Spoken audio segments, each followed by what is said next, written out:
Black Cat's media rap, it's the black cat on the attack. Late in the night, he's coming, he attacks. No wind, no sound, he strikes from the black. Too late to fight back, black Peut-être cat's prendre un media exemple très rap, concret it's the pour black illustrer ça. cat on the attack. C'est, je vais prendre la ville d'Alès, voilà la ville sur laquelle j'ai fait ma thèse de doctorat. Pourquoi j'ai choisi cette ville pour ma thèse de doctorat? Parce que c'est l'une des villes les plus pauvres de France. C'est l'une des villes où on trouve des indicateurs de précarité très forts, taux de chômage, euh, taux de précarité, insécurité, revenu médian qui est très faible par rapport à la moyenne nationale, dégradation du tissu urbain, etc. Qu'est-ce qui explique cela? Eh bien, ça s'explique par plusieurs chapitres, on va dire, de l'histoire d'Alès. La première, c'est qu'Alès, comme beaucoup de territoires français, en fait, a été spécialisé lors de la révolution industrielle dans une filière d'excellence, l'économie charbonnière. C'était une politique qui a été portée depuis Paris, à l'époque où on s'était dit que pour que chaque territoire tire son épingle du jeu, on va les spécialiser dans une ou une poignée de filières d'excellence, que ce territoire sera le seul à avoir, partant du principe que ce faisant, il va pouvoir tirer son épingle du jeu sans faire concurrence à son propre voisin, qui lui va être spécialisé dans une filière différente. Voilà. Et dans un pays centralisé comme la France, voilà, les filières ont été décidées depuis Paris et parachutées comme ça un peu d'une région à l'autre. C'est comme ça que la Bretagne s'est spécialisée dans l'agroalimentaire, c'est comme ça que les sous-marins se sont retrouvés à Cherbourg, que les ports navaux se sont retrouvés à Toulon et Saint-Nazaire, que l'automobile s'est surtout retrouvée dans le Grand Est, etc.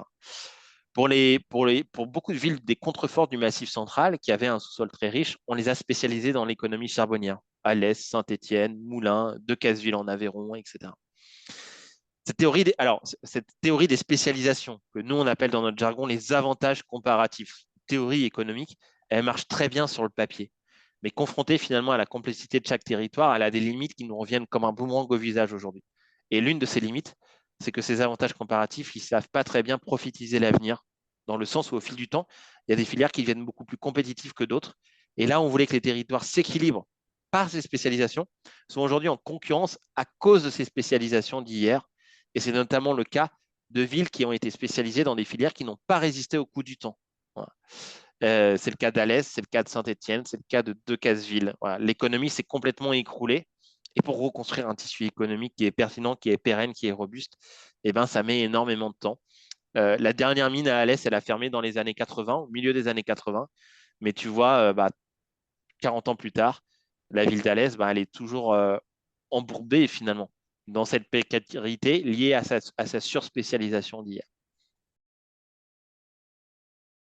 C'est qu'Alès a connu, je crois, un grand malheur dans les années 70. Et le maire de l'époque, qui s'appelait Paul Béchard, qui est un peu connu en Occitanie parce que c'était un sacré personnage du siècle dernier, quoi, il a préempté l'intégralité du vieux centre-ville médiéval pour le détruire et reconstruire des logements jugés modernes à l'époque, aujourd'hui complètement reclassés à HLM. Ce qui donne cette impression, lorsqu'on traverse Alès, c'est pas très loin de chez toi, Antoine, tu es peut-être déjà passé, qu'on a l'impression de voir une ville un peu marquée par l'urbanisme soviétique et qu'il n'y a plus de vieilles villes. Voilà, c'est lié à ces choix-là. Mais aujourd'hui, qu'est-ce que ça crée? Ça crée que l'une des richesses qui permet au territoire de se relever, les Cévennes, c'est le tourisme finalement. Sauf que le tourisme est imperméable à la ville d'Alès, qui n'est plus sur les cadres touristiques, puisque tout ce qui faisait sa valeur patrimoniale a été détruite dans les années 70 et dans les années 80. Si bien qu'aujourd'hui, Alès, capitale des Cévennes, dans son récit marketing de la ville, n'a de capitale des Cévennes que le nom, finalement, puisque cet héritage paysager a été détruit au fil du temps, ce qui fait que l'argent du tourisme, par exemple, bénéficie très peu à la ville d'Alès, qu'elle a tendance à davantage profiter aux petits villages qu'il y a autour. Et ça, on le voit très bien d'ailleurs dans les chiffres statistiques. Le pouvoir d'achat est supérieur dans les villages des Cévennes qu'il ne l'est à Alès. Et donc, on comprend après le cercle vicieux qui se met en place et qui fait que Alès a du mal à investir parce que Alès a très peu de recettes, en fait. Et ça s'explique tout simplement par ce qui a été une politique publique qui a été portée dans les années 60 et dans les années 70. Black Cat's media rap, it's the black cat on the attack. Late in the night, he's coming, he attacks. No wind, no sound, he strikes from the black. Too late to fight back, Black Cat's media rap. Black Cat's media rap.